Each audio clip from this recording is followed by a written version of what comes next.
Halo, Assalamualaikum warahmatullahi wabarakatuh. Perkenalkan, saya Cianja Sarardiani. Saya adalah seorang guru di SD Negeri 3 Taman Rejo, Kecamatan Sukorejo, Kabupaten Kendal. Di sini saya akan melakukan aksi nyata tentang topik Merdeka Belajar, yaitu tentang menyebarkan pemahaman Merdeka Belajar. Selamat menyaksikan. Dalam topik Merdeka Belajar kali ini, kita akan mempelajari mengenai pemahaman gagasan dan prinsip pendidikan berdasarkan pemikiran Ki Hajar Dewantara. Kita juga akan belajar bagaimana cara kita untuk memfasilitasi murid agar tumbuh sesuai dengan kodratnya, dan juga kita akan mempelajari mengenai penerapan pembelajaran yang memerdekakan murid. Dalam topik Merdeka Belajar disediakan beberapa modul, yaitu diantaranya yang pertama adalah mengenali dan memahami diri sebagai pendidik, yang kedua mendidik dan mengajar, yang ketiga mendampingi murid dengan utuh dan menyeluruh, yang keempat mendidik dan melatih kecerdasan budi pekerti, dan yang kelima pendidik yang mengantarkan keselamatan dan kebahagiaan. Masuk pada modul yang pertama, yaitu mengenali dan memahami diri sebagai pendidik. Sebagai pendidik, kita harus mampu mengenali kekuatan dan kelemahan diri sendiri. Selain itu, kita juga harus mampu mengenali karakteristik peserta didik. Seperti yang dikatakan Ki Hajar Dewantara, bahwa manusia merdeka adalah manusia yang bersandar pada kekuatan diri sendiri, baik secara lahir maupun batin, tidak memiliki ketergantungan kepada orang lain. Sama halnya seperti pendidikan. Pendidikan itu menuntun segala kekuatan kodrat yang ada pada anak-anak, agar mereka dapat mencapai keselamatan kebahagiaan yang setinggi-tingginya. Oleh karena itu, guru memiliki peran yang sangat penting dalam perkembangan peserta didik sesuai dengan perkembangan zaman. Apa sih peran kita sebagai guru, dan ingin menjadi guru seperti apa kita nantinya? Nah, menurut Ki Hajar Dewantara, sebagai seorang guru, kita harus memberi kesempatan kepada anak-anak untuk hidup dan tumbuh sesuai dengan kodratnya sendiri. Pendidik atau seorang guru hanya dapat merawat dan menuntun tumbuhnya kodrat itu. Selain itu, kita harus menjadi guru yang berpegang teguh pada pedoman ing ngarsa sung tulodo, ing madya mangun karso tut uri handayani, yang memiliki makna bahwa kita di depan memberi contoh, di tengah memberi semangat, dan di belakang memberi dorongan. Selanjutnya di modul 2 kita akan belajar mengenai materi mendidik dan mengajar. Dalam materi ini kita akan diberi pemahaman mengenai mendidik menyeluruh, pendidikan selama 1 abad, dan juga menjadi manusia secara utuh.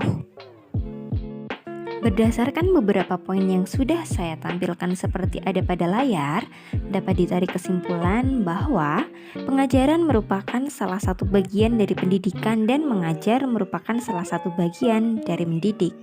Jadi, antara pengajar, pendidikan, dan juga mendidik adalah satu kesatuan yang tidak dapat dipisahkan. Guru memiliki peran untuk menuntun tumbuhnya kodrat murid. Di sini dijelaskan bahwa murid memiliki beberapa kodrat, antara lain kodrat keadaan, kodrat alam, dan juga kodrat zaman. Asas trikon merupakan suatu asas yang diawali dengan kontinuitas, yang artinya berkesinambungan dan dilakukan terus-menerus. Konvergen, yang artinya mengusahakan terbinanya karakter dunia sebagai kesatuan kebudayaan umat manusia sedunia, dan konsentris, yang artinya bersikap terbuka tetapi tetap kritis dan selektif terhadap pengaruh kebudayaan di sekitar.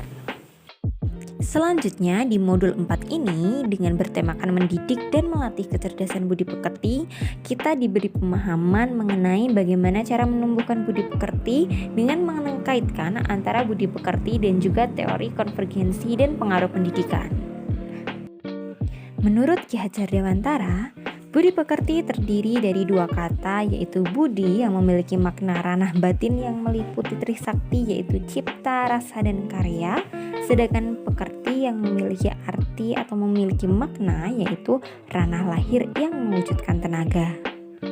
Teori konvergensi menyatakan bahwa transformasi pendidikan yang mengarahkan murid untuk dapat berinteraksi dengan budaya lain tanpa kehilangan jati diri.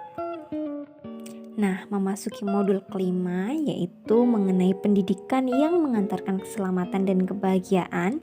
Diharapkan nantinya seorang guru atau seorang pendidik mampu mengantarkan murid selamat dan bahagia dan juga menciptakan lingkungan pembelajaran terbaik bagi muridnya.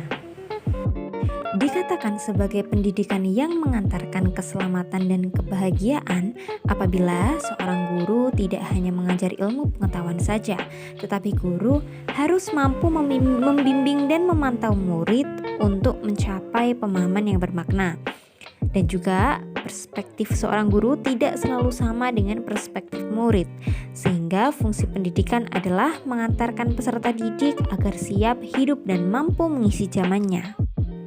Dari beberapa pemaparan yang sudah saya sampaikan, dapat diberi kesimpulan bahwa guru harus adaptif, inovatif, reflektif, kolaboratif, dan juga berpihak kepada murid.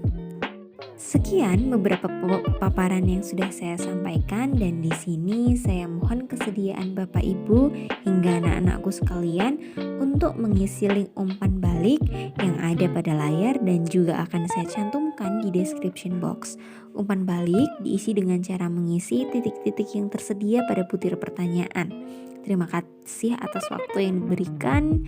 Cukup sekian. Wassalamualaikum warahmatullahi wabarakatuh.